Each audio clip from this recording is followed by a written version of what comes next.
بندہ جب اللہ رب العزت کے سامنے تھوڑی سی بھی ندامت کرتا ہے، تھوڑا سا بھی اللہ رب العزت سے ڈر جاتا ہے، عاجزی پیدا ہو جاتی ہے اس بندے کے اندر، اللہ سے تھوڑا ڈر جاتا ہے، توبہ کر لیتا ہے، اللہ رب العزت ساری خطائیں اس کی معاف کر دیتے ہیں۔ حقوق اللہ کے اعتبار سے بات ہو رہی ہے۔ تھوڑا سا شرمندہ ہو جائے اللہ معاف کر دیتے ہیں۔ حضرت حسن بصری رحمہ اللہ کے زمانے کی بات ہے کہ آپ کی مجلس میں ایک شاگردہ آیا کرتی تھی، حضرت کے درس میں بیٹھتی، حضرت کے واعظ و نصائح پہ عمل کرتی، حضرت کی عقیدت مند تھی۔ عین جوانی کے اندر اس عورت کا شوہر فوت ہو گیا۔ اب اس نے ایک حدیث پاک حضرت سے سنی تھی، نبی علیہ الصلوۃ والسلام نے فرمایا، جو عورت محض اس وجہ سے کہ میں اپنی اولاد کی تربیت کر سکوں اور اس کی حفاظت کر سکوں اور اپنی بھی حفاظت کروں، گناہوں سے اجتناب کروں، نبی علیہ الصلوۃ والسلام نے فرمایا ایسی عورت غازی ہے، جیسے غازی کو ثواب ملتا ہے ایسے اس عورت کو ملے گا۔ اس نے اپنے ناموس کی بھی حفاظت کی اور اس نے اپنی اولاد کی حفاظت کی اور ان کی تربیت کا خیال رکھا۔ حضرت کے عقیدت مندوں میں سے تھی۔ اللہ نے اس خاتون کو اس شوہر سے ایک بیٹا عطا کیا تھا۔ اب اس نے سوچا کہ نبی علیہ الصلوۃ والسلام نے بڑی فضیلت بیان کی ہے، میں شادی کروں تو مجھے تو شوہر مل جائے گا، لیکن میرا بیٹا جو ہے یہ جوانی کے قریب ہے، یہ رل جائے گا۔ اس نے شادی نہیں کی اور اس کی تربیت کرتی رہی، وہ بچہ بڑھتا رہا، بڑا ہوتا رہا۔ جب جوان ہو گیا تو گھر کے اندر تو ماں اس کی حفاظت کر سکتی تھی، جب بڑا ہوا، جوان ہوا تو باہر چلا جاتا تھا، ماں اس کا تعاقب اور پیچھا تو نہیں کر سکتی تھی۔ یہ جوان بگڑ گیا، دولت کی کوئی کمی نہیں تھی، جوانی مستانی تھی، یہ گمراہ ہو گیا، بھٹک گیا، گناہوں کی زندگی گزارنے لگا۔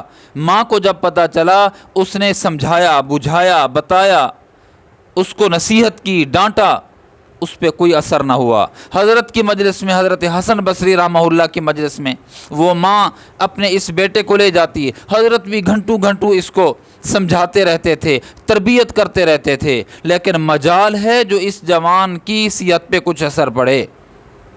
تربیت پہ کوئی اثر نہیں پڑا، اس کی صحت پہ کوئی اثر نہیں پڑا حضرت کی باتوں کا۔ حضرت مایوس ہو گئے اور حضرت نے سمجھ لیا کہ اب اس کے دل پہ قفل لگ چکا ہے، تالا لگ چکا ہے، اللہ کی طرف سے مہر لگ چکی ہے۔ حضرت نے بھی اس کو نظر انداز کرنا شروع کر دیا، نصیحت اثر نہیں کر رہی، یہ بھٹک گیا۔ گناہوں میں جب انسان زندگی گزارتا ہے، جہاں اس کا مال برباد ہوتا ہے، وہاں اس کی جوانی اور اس کی صحت بھی برباد ہو جاتی ہے۔ اب اس جوان کی صحت تباہ ہو گئی، برباد ہو گئی، لاغر ہو گیا، گناہ کر کے، شراب پی کے، زنا کر کے، بدکاری کر کے، رات کو جاگ کر کے اس کی صحت برباد ہو گئی۔ علاج کرایا، ڈاکٹروں نے لا علاج کر دیا، اب یہ نحیف، لاغر، کمزور گھر کے اندر آ گیا۔ ماں نے یہ حالت جب دیکھی تو اس کے آنسو رکنے کا نام ہی نہیں لے رہے تھے، یہ لاغر ہو کے گرا پڑا ہے، اب زندگی کی کوئی امید نہیں ہے۔ ماں نے اسی وقت بھی اس کو سمجھایا، ماں جو تھی، کہ بیٹا عقل کر، شعور کر، سمجھ، تجھے پتہ نہیں ہے، تو اپنی نسبت کا خیال کر، اپنی ماں کو دیکھ، اپنے باپ کو دیکھ، تو ایک نیک آدمی کا بیٹا ہے اور ایک ایسی ماں کہ جو حضرت حسن کی عقیدت مند ہے، ان کے ہاں بیعت ہے، تو نسبت نہیں دیکھ رہا، اور تو حضرت کا خود بھی بیعت والا ہے۔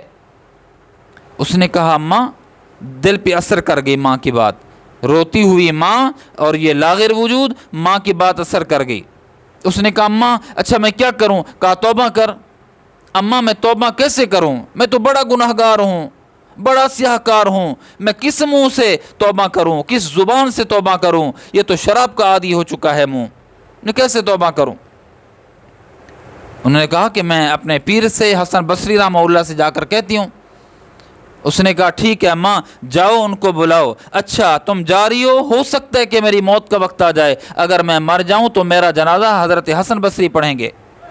یہ ماں مجبور ہو کر روتی ہوئی دوپہر کے وقت حضرت کے پاس پہنچی، دروازے پہ دستک دی۔ حضرت نے دوپہر کا کھانا کھایا اور درس پڑھا کے فارغ ہوئے تھے، قیلولہ کرنے کی نیت سے حضرت آرام کرنے والے ہی تھے، دروازے پہ اس عورت نے جا کر دستک دی۔ کون؟ کہا حضرت میں آپ کی شاگردہ اور عقیدت مند ہوں۔ کیسے آنا ہوا؟ کہا کہ میرا بیٹا اب مرنے کے بالکل قریب ہے، توبہ کرنا چاہتا ہے، آپ توبہ کے الفاظ تو کہلا دیں۔ حضرت نے فرمایا جاؤ، میں یہ حضرت سمجھ چکے تھے کہ اس پر اثر نہیں کرتی بات، تو فرمایا جاؤ، میں اس کا منہ بھی نہیں دیکھنا چاہتا، اس کو دیکھنا ہی نہیں چاہتا، جاؤ۔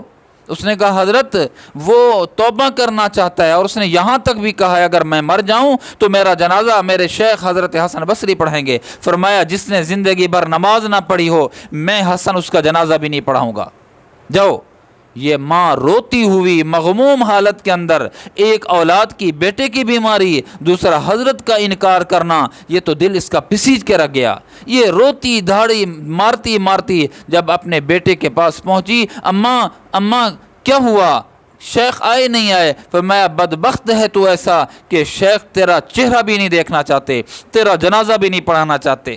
جب اس جوان نے حضرت کا یہ سندیسہ سنا ماں کی زبانی، تو اس کا دل مزید پسیج گیا۔ اس نے کہا اماں ہو سکتا ہے کہ میرا سانس اکھڑ رہا ہے، میں بات مکمل نہ کر سنوں، جلدی جلدی میری چند وصیتیں سن لے۔ اماں جب میں مر جاؤں تو اپنے سر کا جو دوپٹہ ہے یہ اتار کے میرے گلے میں ڈال دینا، اور اس صحن کے اندر گھمانا، گھسیٹنا مجھے جیسے کتے کو گھسیٹا جاتا ہے، مجھے بھی ایسے گھسیٹنا۔ اس نے کہا کہ بیٹا یہ کیوں؟